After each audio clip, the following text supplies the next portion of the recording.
이제 우리의 신앙고백서 제17장에 이르렀습니다. 이 신앙고백서는 전체가 30석장으로 되어 있으니까요, 이제 절반쯤 배운 셈입니다. 신앙고백서 8장 이후의 큰 흐름은 이렇습니다. 제8장에서 우리의 구원자이신 중보자 그리스도에 대하여 고백한 직후에 먼저 하나님께서 우리에게 베푸시는 구원의 은혜를 차례로 고백합니다. 10장부터 죄인을 부르셔서 의롭다 하시고 하나님의 아들, 딸들로 삼으시고 하나님의 자녀다운 거룩한 사람들로 빚어 가십니다. 이게 모두 구원의 은혜이겠습니다. 그 다음에는 이런 하나님께서 베푸시는 구원의 은혜에 대한 반응으로 우리 신자에게서 반드시 나오게 되는 것들을 차례로 고백합니다. 14장부터 믿음, 회개, 선행, 그거지 않습니까?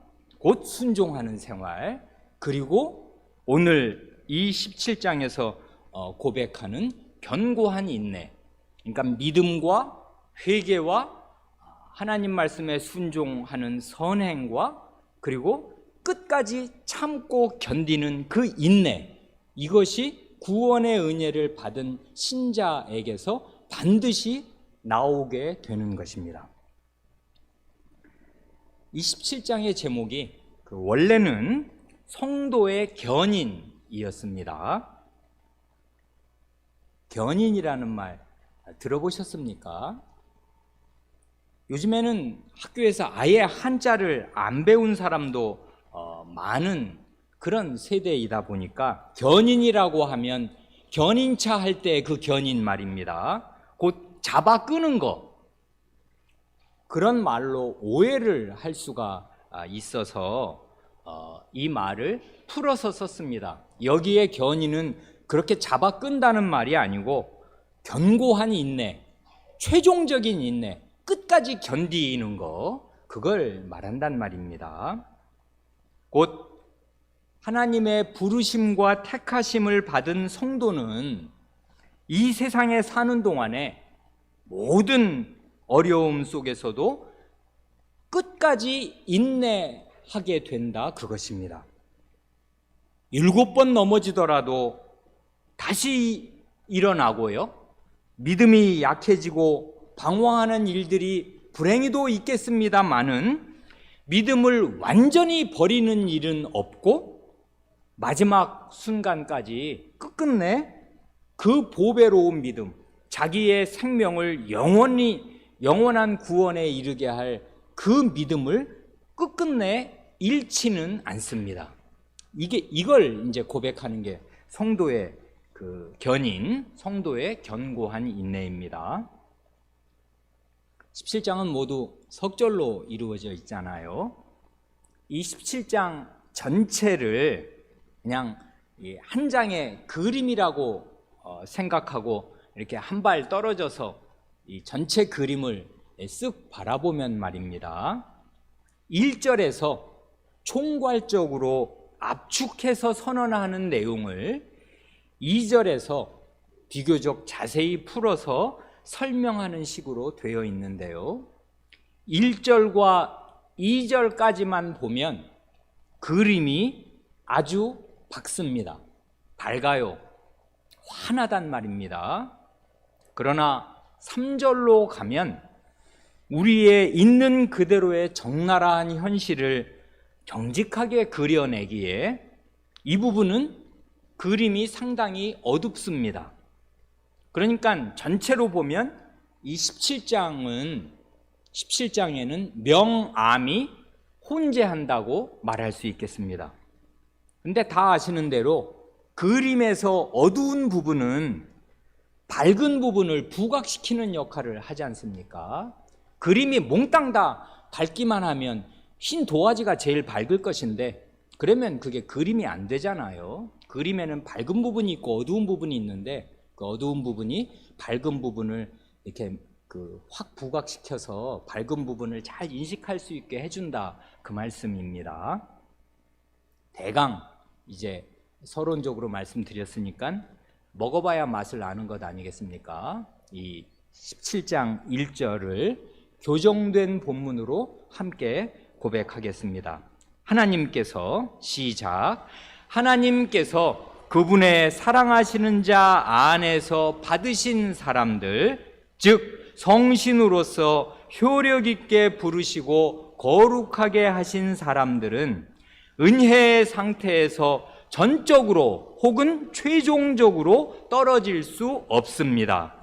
그들은 분명 그 은혜의 상태에서 끝까지 견고하게 인내할 것이며 영원토록 구원을 받을 것입니다.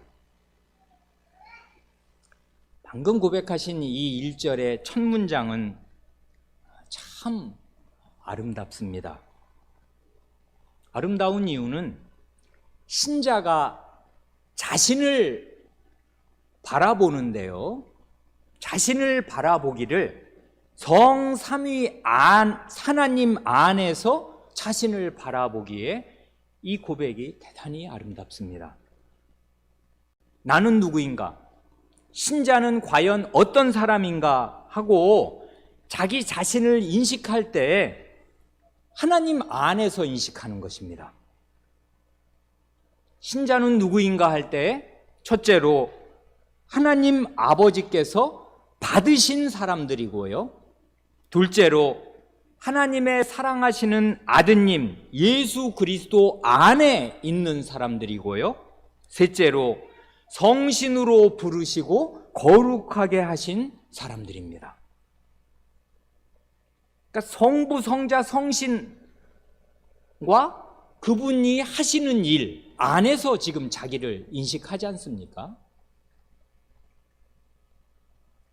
성부 하나님께서 죄인인 우리를 받으시는데요, 이건 기쁘게 받으시는 것입니다. 이 자녀를, 어린 자녀를 안듯이 자기 가슴에, 하나님의 아버지의 가슴에 오냐 하고 받아주시는데, 거룩하신 하나님께서 죄인을 죄 있는 그대로는 받으실 수 없으니까요, 사랑하시는 아드님을 먼저 보내셔서 속죄의 일을 완수하게 하시고 그 더럽고 비열한 죄들을 다 씻어 주게 하시고서, 그리고 그 그리스도 사랑하시는 아드님 안에서 우리를 받으십니다.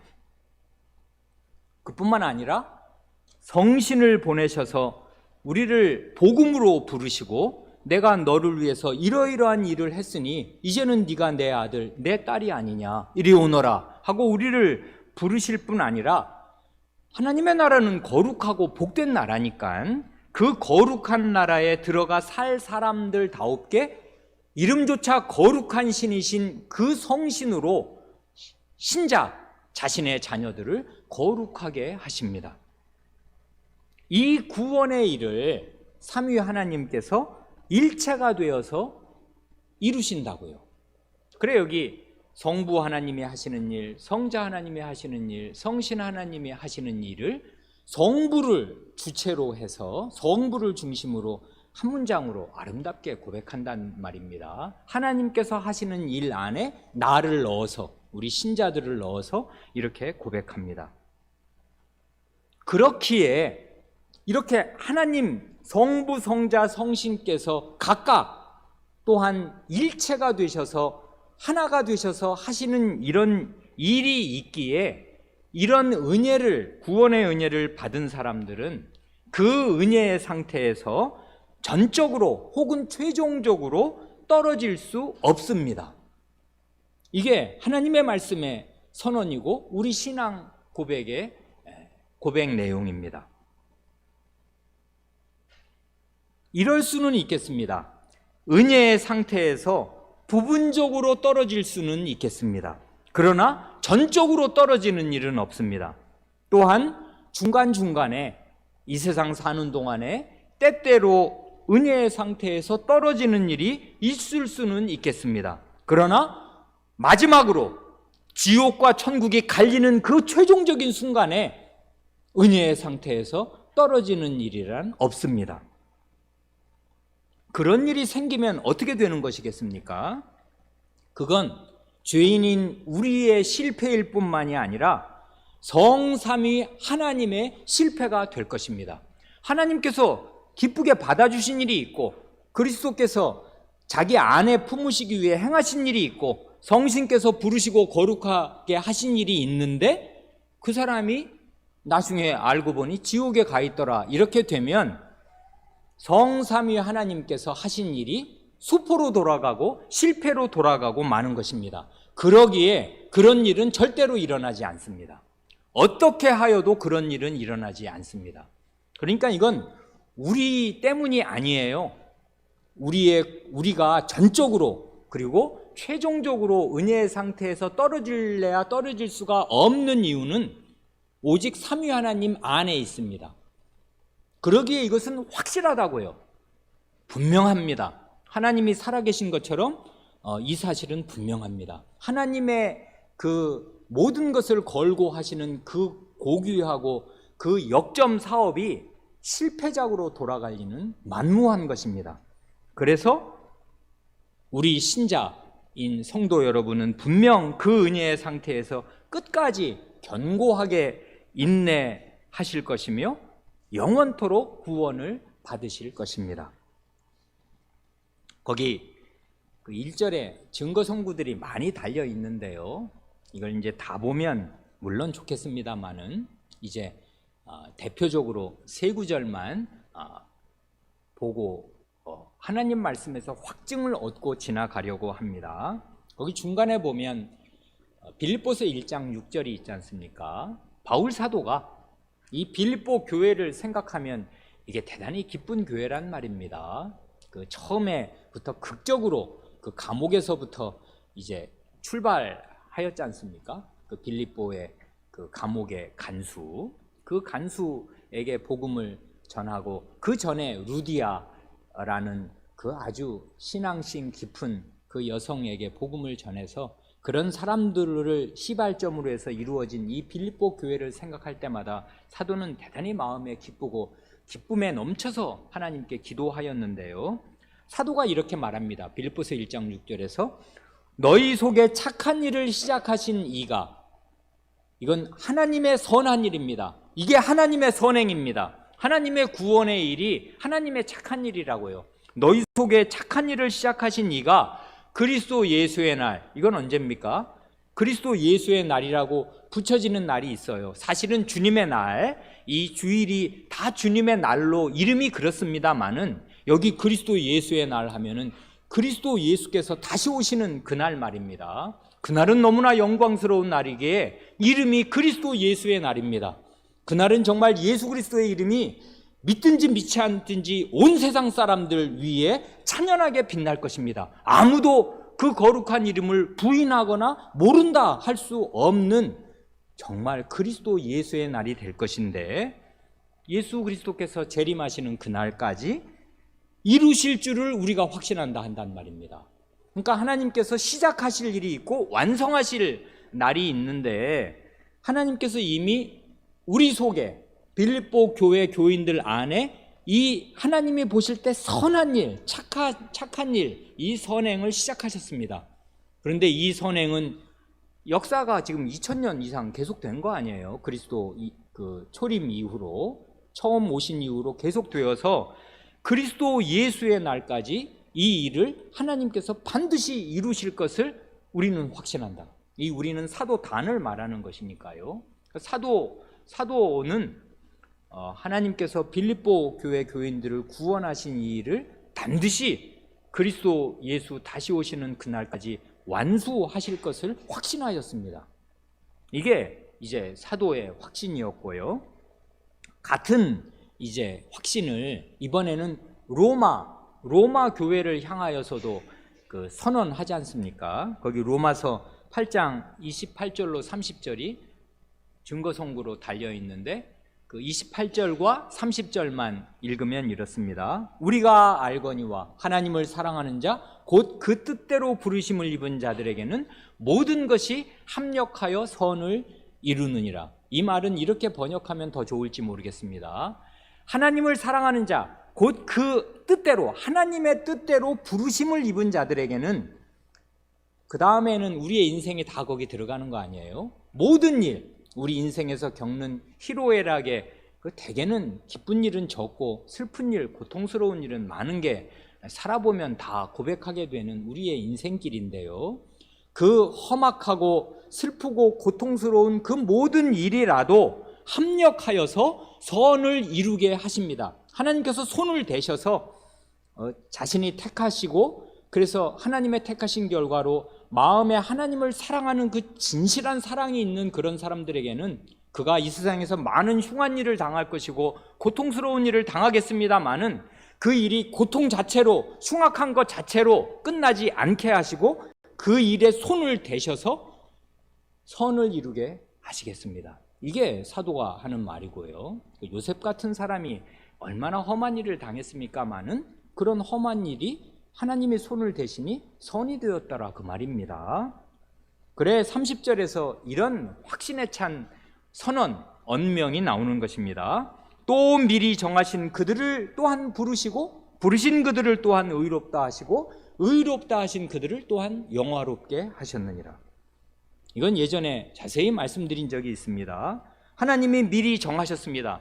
이건 거기 그 뜻대로 부르심을 입은 거, 그 전에 있었던 일이지 않습니까? 하나님이 만세 전에 영원한 세계에서 그야말로 삼위 하나님 이외에 아무것도 없던 그때에 하나님의 마음에 이건 내 사람들이야, 내 자식들이야 하고 미리 정하신 사람들이 있습니다. 그 사람들을 역사 가운데 부르셨는데, 부르신 사람들에게 주시는 것이 두 가지지 않습니까? 의롭다 하심, 거기까지는 알겠는데 맨 마지막 말이 이게 아주 묘미란 말입니다. 영화롭게 하셨느니라. 과거형이라고요. 이런 거를 말 붙이기 좋아하는 학자들은 신적인 과거형이라고 말하거든요. 여러분 영화롭게 되셨습니까 지금? 여러분 지금 천사처럼 해처럼 빛나십니까? 영화롭게 안 됐어요 아직. 이건 미래의 일입니다. 그래 부르신 그들을 의롭다 하시고, 여기까지는 과거형이 좋은데 장차 영화롭게 하실 것입니다. 하면 좋을 것을 사도는 그렇게 말하지 않고 영화롭게 하셨느니라 하고 과거형으로 확정적으로 말합니다. 왜 그런 것입니까? 이게 성경의 아주 특유의 화법인데요. 신적인 과거형이라고요. 그게 무슨 뜻입니까? 하나님에게는 과거, 현재, 미래가 동시에 보이고요. 과거, 현재, 미래가 하나님께는 따로 있지 않아요. 그래서 미래, 우리에게는 그게 미래에 일어날 일인데 하나님께는 확정적인 과거형과 똑같습니다. 이미 그 일은 일어났습니다. 왜 그러냐면 하나님이 그렇게 정하셨거든요. 그러니까 이건 일어날 일이고, 그래서 일어났다고 해도 좋습니다. 그러니까 사도는 이렇게 선언할 때 이 사람이 시제를 몰라서 이렇게 쓰는 것 아닙니다. 이분은 이 사실을 요지부동한 이미 일어난 일로 받아들이고 믿고 있어요. 그러나 경험하는 것은 아닙니다. 소망의 내용으로 있지만 이것은 막연한 몽상이나 막연한 가냘픈 소원이 아닙니다. 확정되었어요. 그래서 성경에 이런 예는 구약부터 많이 나온단 말입니다.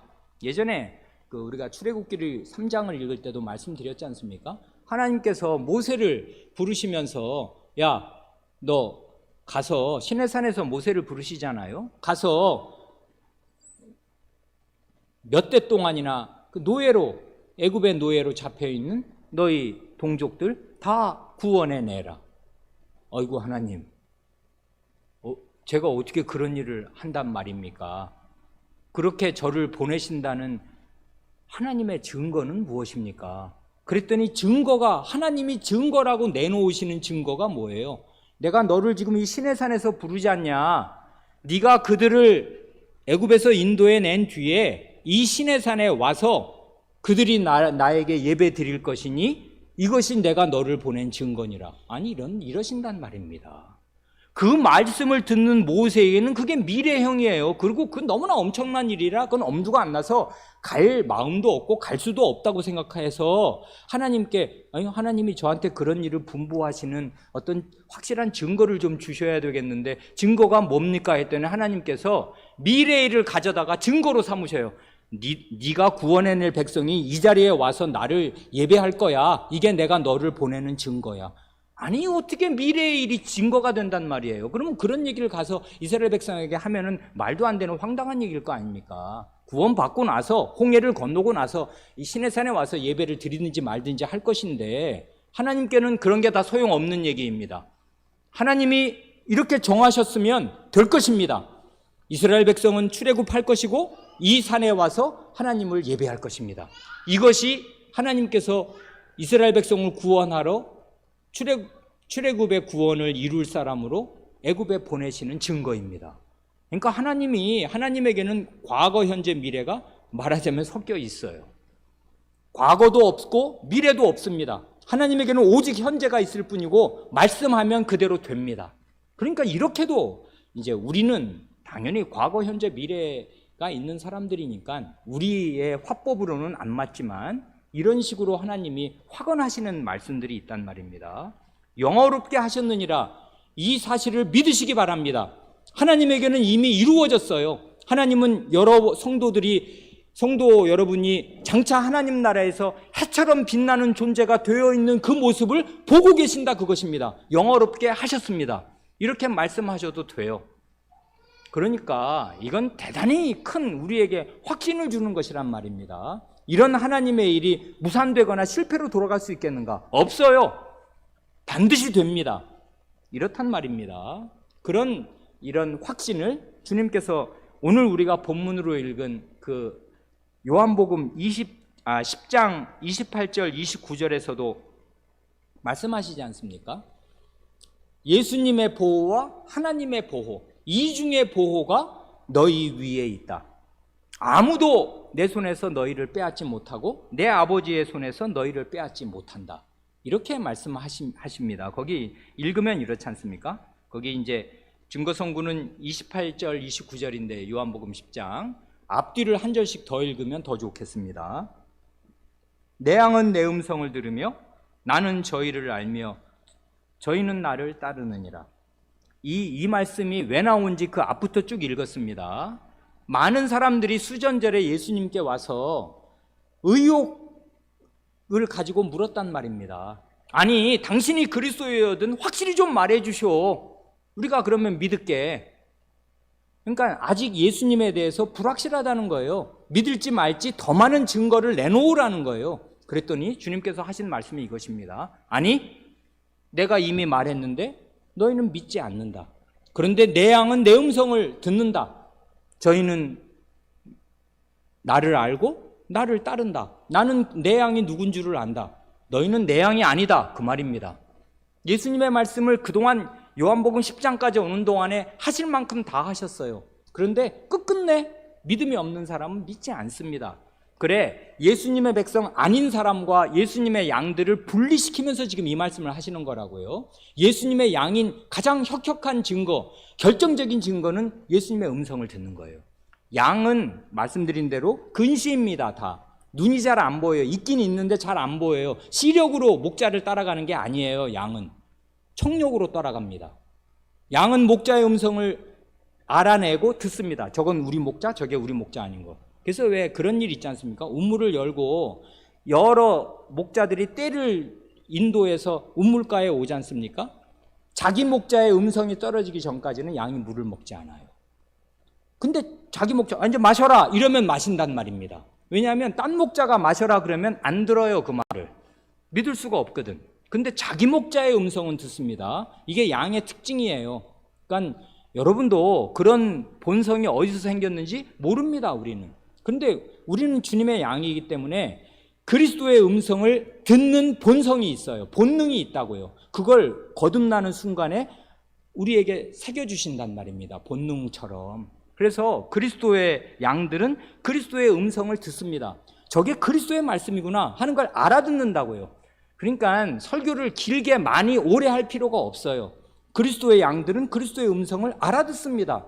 근데 10년 들어도 모르는 사람이 있거든요. 그리스도의 사람이 아니기 때문에 그렇습니다. 못 알아들어요. 아무리 말을 해도. 그건 논리로 되는 것이 아니고 설교를 잘하는 것으로 되는 것이 아닙니다. 그리스도의 양이냐 아니냐가 결정적으로 갈리고 그리스도의 양들은 그리스도의 음성을 듣습니다. 그런 사람들에 대해서 어떻게 하시는가? 이렇게 하십니다. 8절입니다. 내가 저희에게 영생을 주노니, 영생을 받는 이유는 그리스도의 말씀을 듣고 그리스도의 말씀을 따르는 것밖에 없어요. 양이 무슨 공로를 세우는 게 아니지 않습니까? 목자의 음성을 듣고 목자를 따라가면 내가 저희에게 영생을 주노니 영원히 멸망치 아니할 터요 또 저희를 내 손에서 빼앗을 자가 없느니라. 내 손에서 빼앗을 자가 없다고 합니다. 누가 예수님의 손에서 예수님의 양을 빼앗는단 말입니까? 그런 자는 없습니다.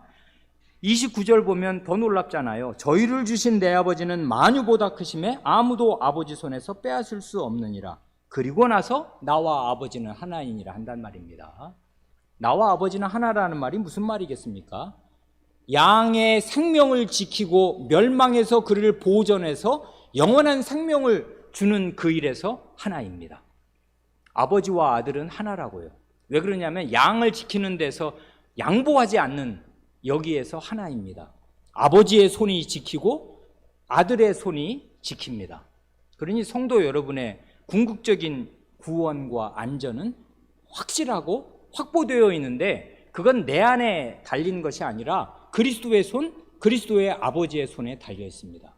그러니 우리가 그리스도의 음성을 듣고 그리스도를 따르고 있는 한 우리의 영적인 영원한 안전은 확보되어 있습니다. 하나님의 손에서 누가 우리를 빼앗으며 그리스도의 손에서 누가 우리를 빼앗겠습니까? 이렇다고요. 그러니까 이게 삼위 하나님 안에 있을 때 우리의 구원은 완전히 안전합니다. 결코 잃어버리지 않을 것입니다. 이게 이제 1절의 총론이고요, 서론이고, 이제 12장 2절로 가면 요 사실을 조금 세분해서 좀 자세하게 설명한단 말입니다. 그 12장 2절을 교정된 본문으로 함께 고백합니다. 성도의 이런 견고한 인내는, 시작, 성도의 이런 견고한 인내는 그들의 자유의지에 의존하는 것이 아니라 성부 하나님의 값없이 주시고 변치 않으시는 사랑에서 흘러나오는 선택의 작정의 불변성, 예수 그리스도의 공로와 중보 기도의 유효성, 성신과 하나님의 씨가 그들 안에 내주하는 것, 그리고 은혜 언약의 본질 등에 의존합니다.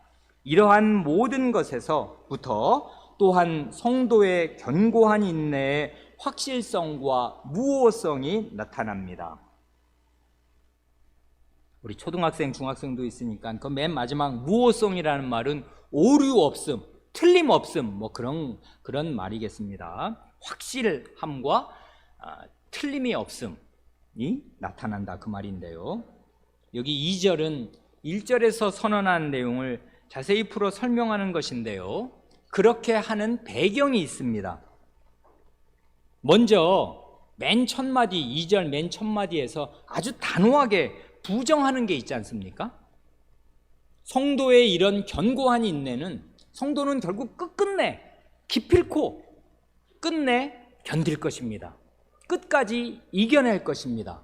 믿음을 지킬 것이라고요. 믿음을 최종적으로 완전히 잃어버리는 일은 안 일어날 것인데, 성도의 이런 견고한 인내는 그들의 자유의지에 의존하는 것이 아니다 하고 뭘 아니라고 단호하게 부정합니다.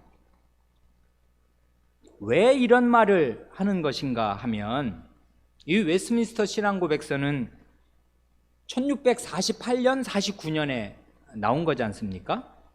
그런데 이 웨스트민스터 신앙고백서가 영국, 잉글랜드 웨스트민스터에서 작성되기 정확히 한 세대 전, 30년 전, 1948에서 30년을 빼면 몇 년이에요? 1918년에서 19년의 경에 굉장히 중대하고 심각한 이단이 전 유럽 교회 전체를 뒤흔들었습니다. 그때는 교회라고 하면 유럽밖에 없으니까요, 거의. 그래, 유럽 교회 전체를, 독일, 영국, 네덜란드, 프랑스를 포함한 전 유럽을 뒤흔들었단 말입니다.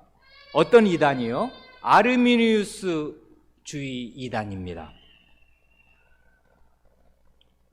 여기에 대해서는 나중에 우리가 공들여서 자세히 살필 수 있기를 바랍니다마는 오늘은 길게 말씀드릴 여가가 없고, 불행히도 모든 사람, 모든 인간은 태생적인 아르미니우스주의자입니다.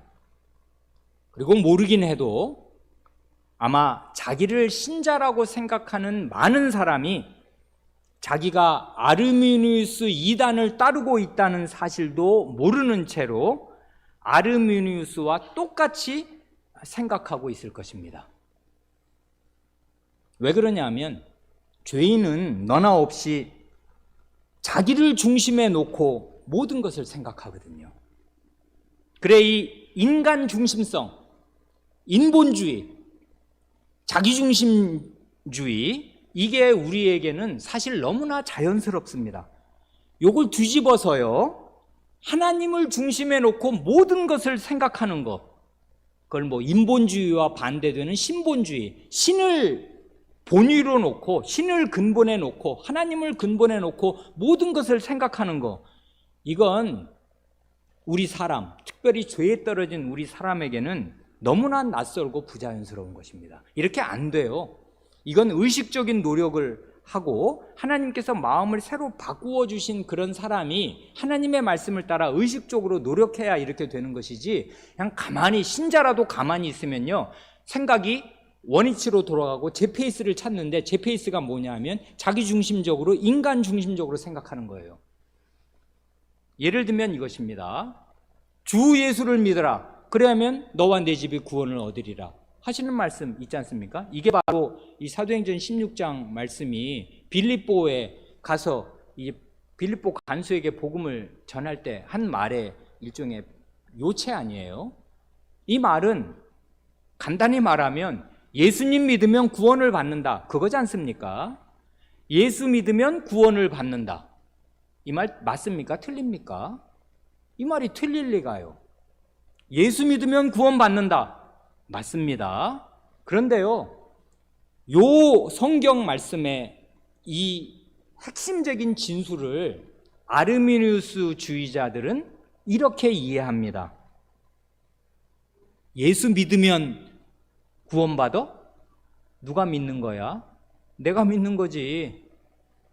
내가 믿었으니까 구원받는 것이다, 이렇게 생각을 해요. 무게중심이 살짝 바뀌는 거예요. 누구에게로요? 믿는 나에게로. 그래서 결국은 어떻게 하냐면 믿음을 사람의 공로로 둔갑시킵니다. 내가 믿었으니까 구원을 받은 거지, 너는 안 믿었으니까 지옥 가는 거 아니야. 그러니까 구원받는 궁극적인 맨 마지막 최종적인 기준이 뭐냐면 나예요. 내가 믿었습니다.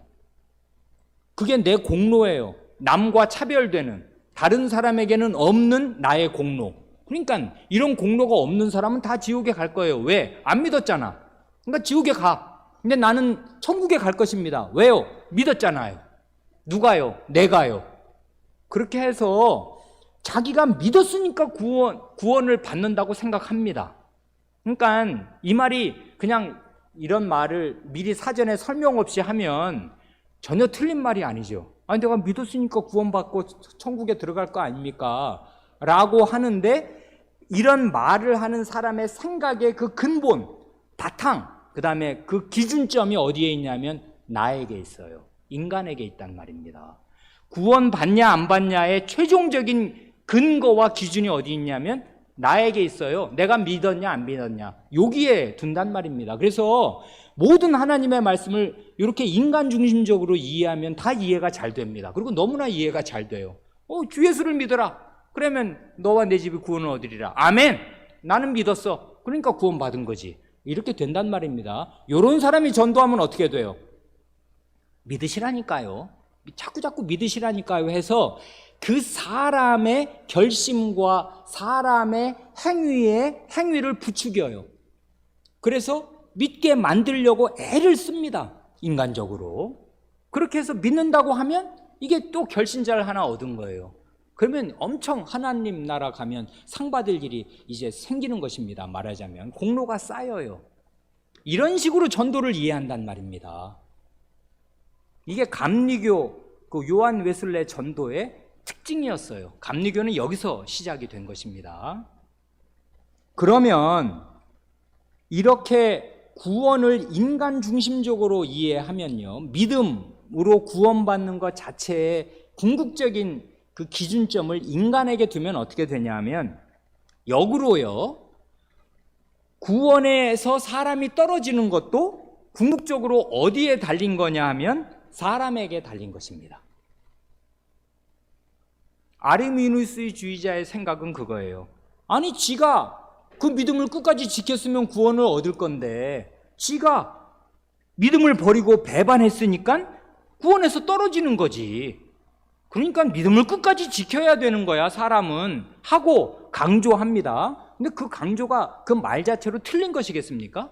당연히 우리 신자들은 믿음을 지키고 살려고 애를 써야 되는 거죠. 믿음을 쉽게 버리거나 포기해버리고 그러면 안 될 거 아닙니까? 그러니까 말 자체를 들으면 이게 아르미누스주의자의 말인지 하나님의 말씀을 제대로 믿는 참신자의 말인지 거의 구별할 수 없습니다. 구별이 안 돼요, 거의. 그러니까 말은 다 똑같단 말입니다. 근데 그 말을 하는 중심에 뭐가 있냐? 최종적으로 이 사람이 의지하고 기대고 있는 게 뭐냐 하면, 이걸 그냥 아르미누스주의자의 말을 어린아이도 알아듣기 쉽게 한마디로 하면 사람은 하기 나름이다, 그것입니다. 하기 나름이에요. 지가 믿으면 구원을 받는 것이고 자기가 믿음을 버리면 구원에서 떨어질 것입니다. 그러니 말을 이렇게 자기 마음에 생각하는 거를 이렇게 확 까발려서 표시를 못하니까 그런 거지, 아르미누스주의자들의 생각에 진짜 나를 구원하는 사람은 나고요, 나를 멸망시키는 사람도 나입니다. 모든 게 나에게 달려 있어요. 인간에게 달려 있단 말입니다.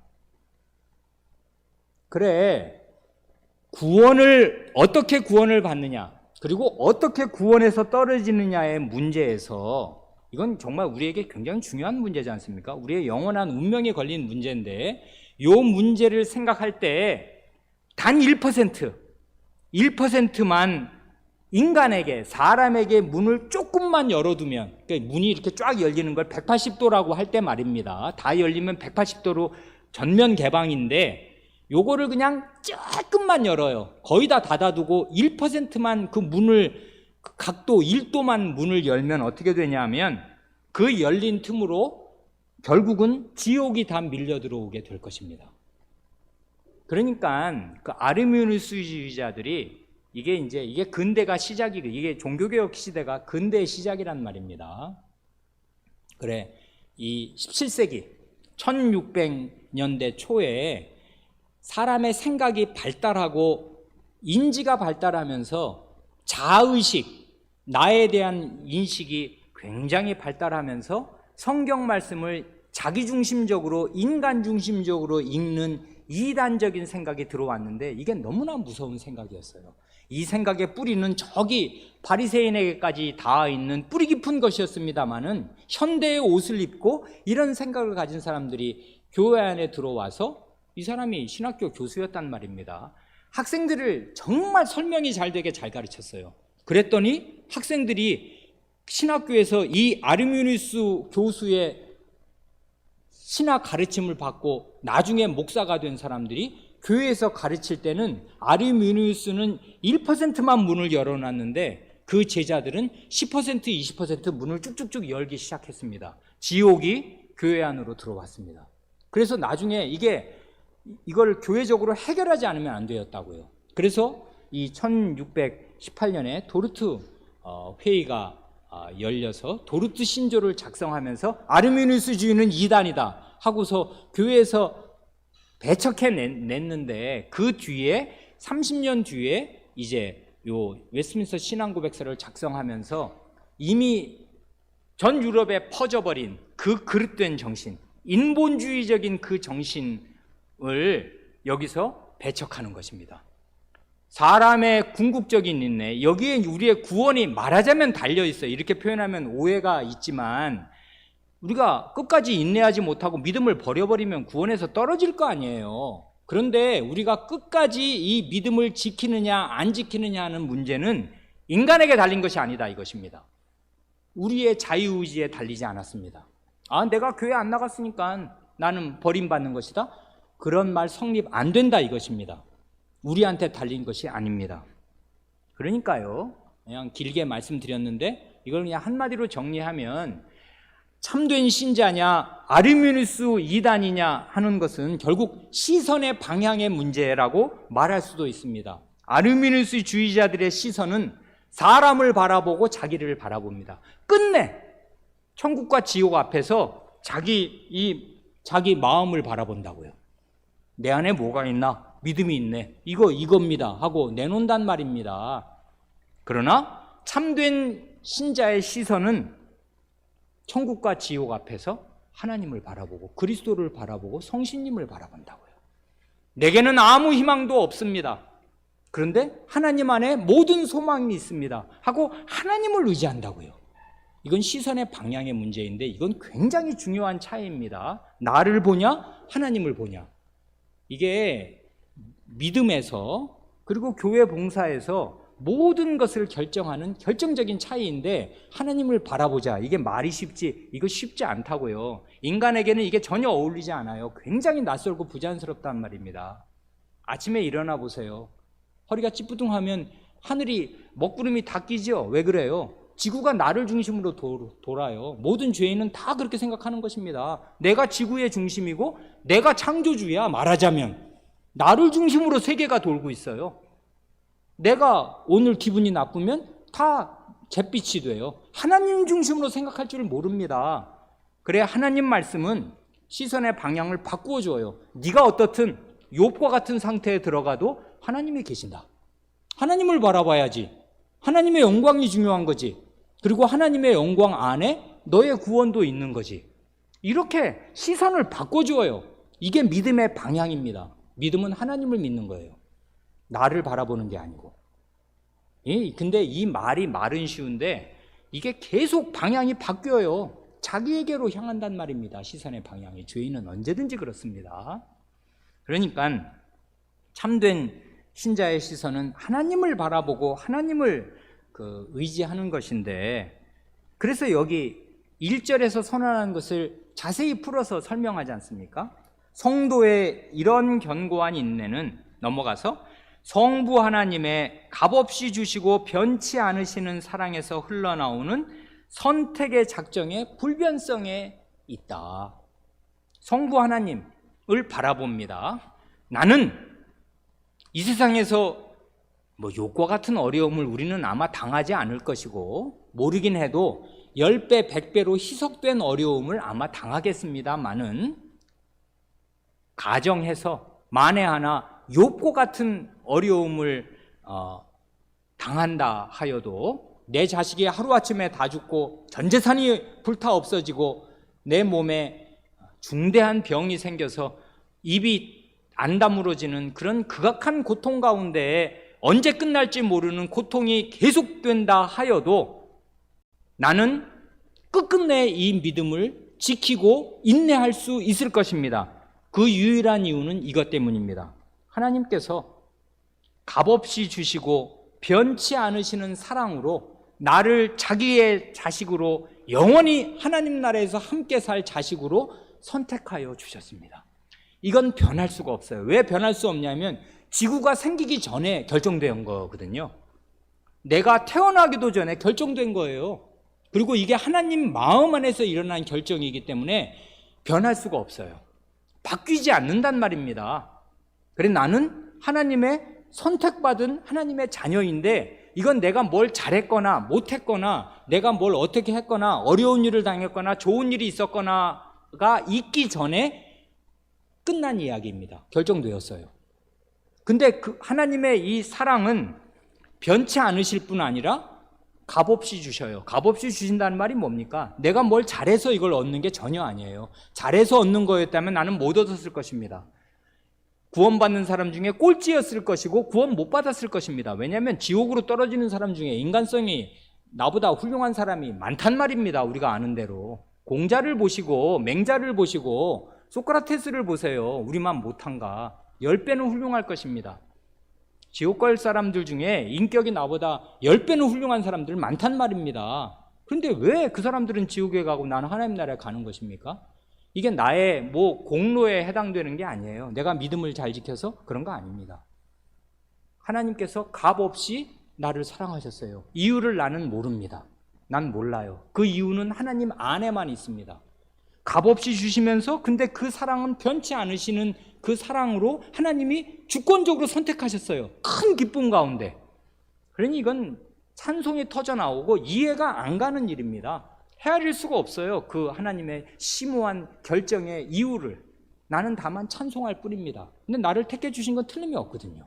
그래서 내가 지금 여기 있거든요. 그러니 내가 모든 욥과 같은 어려움 가운데서도 인내할 수 있다면 그 인내할 수 있는 힘은 어디서 오냐면 이런 하나님을 바라보는 데서 와요. 하나님의 선택에 그 값없이 주시고 변치 않으시는 하나님의 사랑, 그리고 그 사랑으로 나를 택해 주신 이 사실을 나는 끝끝내 잊지 않고 바라봅니다. 그러면 죽을 것 같은 어려움 가운데서도 한 줄기 소망이 비칩니다. 온 세상은 지금 먹구름이지만 먹구름 너머에 태양은 여전히 빛나고 있을 것을 나는 믿습니다. 하나님의 사랑이 태양보다 더 환하게 이미 태초 이전부터 결정되어 있었거든요. 나를 향한 사랑이. 그러니 이걸 나는 믿고 바라봅니다. 이게 신자의 시선이에요. 이건 아르미누스의 시선하고는 완전히 다른 것입니다. 내가 믿었다고 그것 때문에 구원받는 거 아닙니다. 결정적으로, 궁극적으로 말입니다. 두 번째는 이것입니다. 내가 이 세상에서 모진 어려움을 겪겠고 신자라고 해서 요행이 모든 불행을 피해간다는 건 그건 거짓말입니다. 그런 일은 없어요. 신자도 똑같이 어려움을 겪을 것입니다. 그러나 우리는 인내할 수 있을 것이고 끝끝내 인내할 것입니다. 아니 중간중간에 넘어지고 못 참고 불평도 할 것입니다만은 마지막까지는 마지막 순간에 최종적으로 우리의 믿음을 버려버리는 일은 안 일어날 것입니다. 그 이유는 그 다음 그리스도 안에 있어요. 예수 그리스도의 공로와 중보 기도의 유효함 때문에 그렇습니다. 예수 그리스도의 공로가 있어요. 이 공로가 무엇인지를 모르는 그리스도인은 아무도 없습니다. 거기 증거 성구가 많이 달려 있는데요. 거기 히브리서 9장 10장만 그냥 간단히 보겠습니다. 히브리서 9장 거기 13, 14절만 그냥 대표적으로 뽑아서 읽으면 이렇지 않습니까? 이건 예전부터 우리가 여러 번 묵상한 말씀이기도 합니다.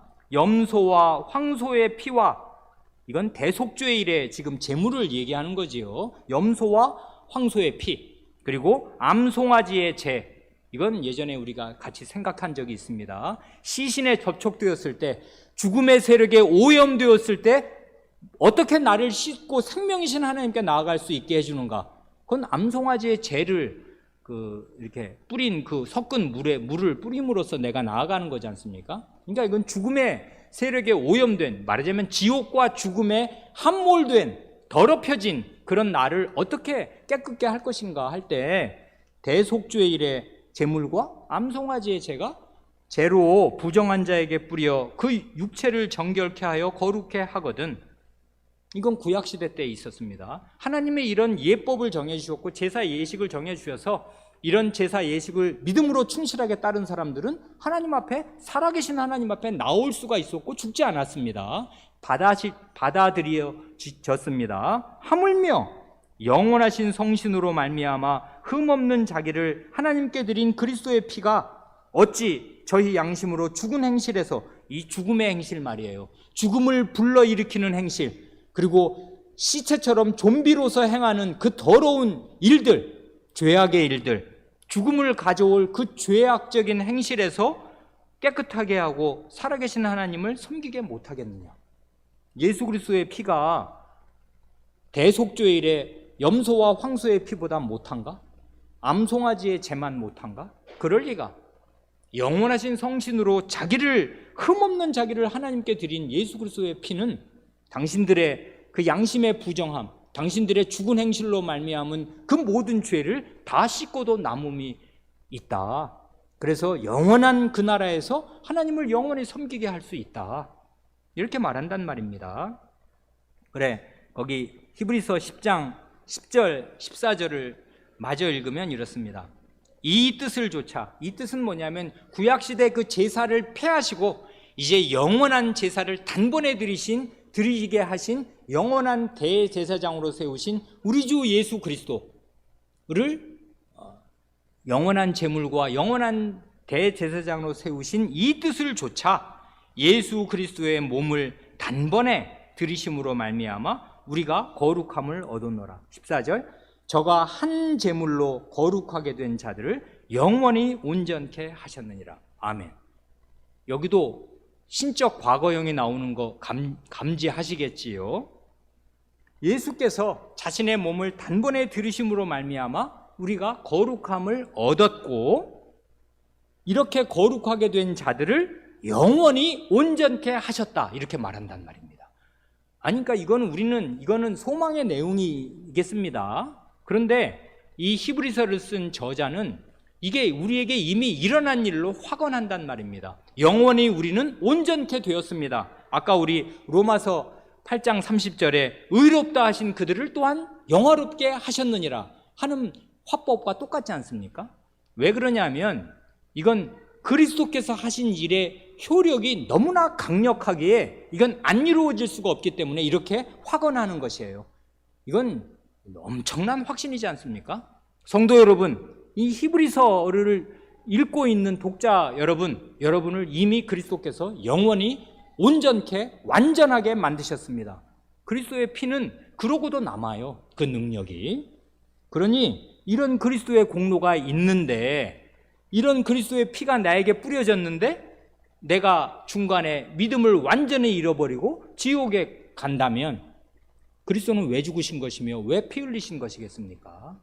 그럴 리가 없단 말입니다. 그럴 리가 없어요. 그러니까 그리스도의 공로 때문에 반드시 나는 끝까지 인내할 것입니다. 또 하나가 있는데 중보 기도의 유효성이지 않습니까? 그리스도께서 한 번 과거에 우리를 위해서 피 흘리시고 목숨을 잃으신 것만이 아니고요, 계속 살아서 기도하신단 말입니다. 그래, 우리 성도 여러분 가운데 중병이 들거나 때때로 대단히 어렵고 힘든 일을 만나실 때 목사에게 기도를 부탁하시는 일이 있습니다. 그건 참 잘하시는 일이고 그게 바로 신자의 권리요 성도의 권리일 것입니다. 목사는 그러라고 있는 사람이니까 자기가 굉장히 어려움 가운데 있을 때 혼자서 앓는 게 아니라 목사에게 전화로든 찾아와서든 말씀하시고 기도해 주십시오 라고 부탁할 수 있고, 그건 대단히 잘하시는 것인데, 그러나 그렇게 목사에게 기도를 부탁하실 때마다 기억하실 일이 있습니다. 목사의 기도가 무슨 힘을 얼마나 가지겠습니까?